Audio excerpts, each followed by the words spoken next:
ఐఐటీలో ఐఐటీలో BTech చేయాలనేది మీ డ్రీమా? అయితే ఇది ఇండియాలో ఒకే ఒక యూనివర్సిటీ వల్ల సాధ్యం. అదే జేకే లక్ష్మీపతి యూనివర్సిటీ. ఇప్పుడే సంప్రదించండి.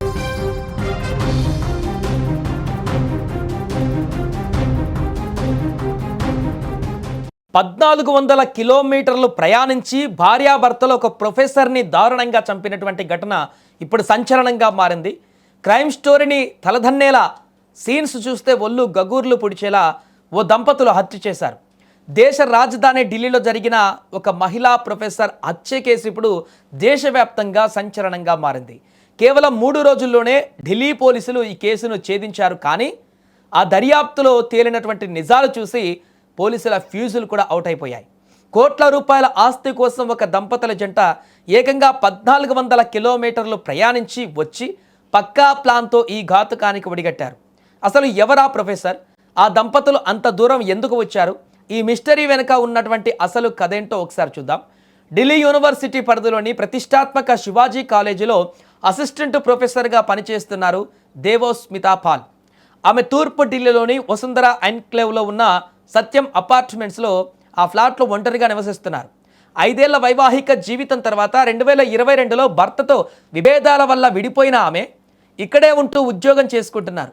ఆమె మాజీ భర్త బెంగళూరులో ఉంటున్నారు. కట్ చేస్తే గురువారం నాడు దేవోస్మిత సోదరి దేవరతి ఆమెకు వరుసగా ఫోన్లు చేశారు.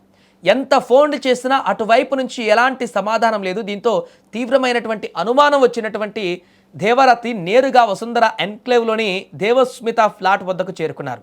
తీరా అక్కడికి వెళ్ళి చూస్తే బయట నుంచి తాళం వేసి ఉంది.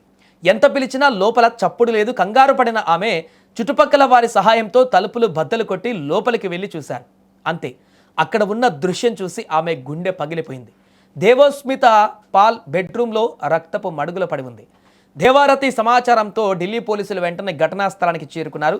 దేవోస్మిత మృతదేహాన్ని పరిశీలించగా ఆమె తలపైన బలమైన గాయమైంది.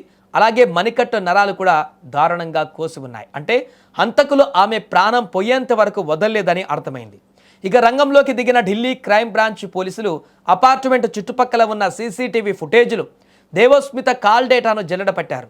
అందులో లభించిన కొన్ని ఆధారాల ద్వారా హంతకులు ఢిల్లీలో లేరని, పశ్చిమ బెంగాల్కు పారిపోయారని తేలింది. వెంటనే అలర్ట్ అయినటువంటి పోలీసులు పశ్చిమ బెంగాల్లోని వర్ధమాన్కు ప్రత్యేక బృందాలను పంపారు. హత్య జరిగిన కేవలం 3 రోజుల్లోనే శనివారం నాడు వర్ధమాన్లో తలదాచుకున్న ఆ కిరాతక దంపతుల జంటను పోలీసులు అదుపులోకి తీసుకున్నారు. పశ్చిమ బెంగాల్లో దేవోస్మిత పాలకు తన తల్లిగారి తాతయ్య ద్వారా వారసత్వంగా వచ్చిన ఒక భారీ ఆస్తి ఉంది. దీని విలువ కోట్ల రూపాయలలో ఉంటుంది. ప్రస్తుతం అరెస్ట్ అయినటువంటి నిందితుల జంట ఆ ఇంట్లోనే అద్దెకుంటున్నారు. ఆ ఆస్తిని ఎలాగైనా తమ హస్తగతం చేసుకోవాలని వారు ప్రయత్నిస్తుండగా ఇల్లు ఖాళీ చేయాల్సిందిగా దేవోస్మిత వారిపై తీవ్ర ఒత్తిడి తెచ్చారు. దీంతో ఆమె బతికుంటే ఆస్తి తమకు దక్కదని భావించిన ఆ దంపతులు ఆమెను అంతమొందించేందుకు ఢిల్లీకి వచ్చి ఈ దారుణానికి ఒడిగట్టారు. ఈ కేసును ఛేదించడానికి ఢిల్లీ పోలీసులు 7 ప్రత్యేక బృందాలను రంగంలోకి దించి 4 రాష్ట్రాలలో ముమ్మర దాడులు నిర్వహించారు. బుధవారం అపార్ట్మెంట్కు వచ్చి సుమారు 200 మందిని స్క్రీనింగ్ చేసి 13 మంది అనుమానితులను విచారించడం ద్వారా హంతకులను ఖచ్చితంగా గుర్తించి పట్టుకున్నారు. ప్రస్తుతం నిందితులను ఢిల్లీ తరలించి విచారిస్తున్నారు. ఏదేమైనా ఈ కేసులో ఇద్దరు దంపతులు అంత దూరం నుంచి వచ్చి మరీ వెతికి ఆమెను ఇంట్లో దారుణంగా హత్య చేసినటువంటి ఘటన ఇప్పుడు ఒక్కసారిగా దేశ రాజధానిలో సంచలనంగా మారింది.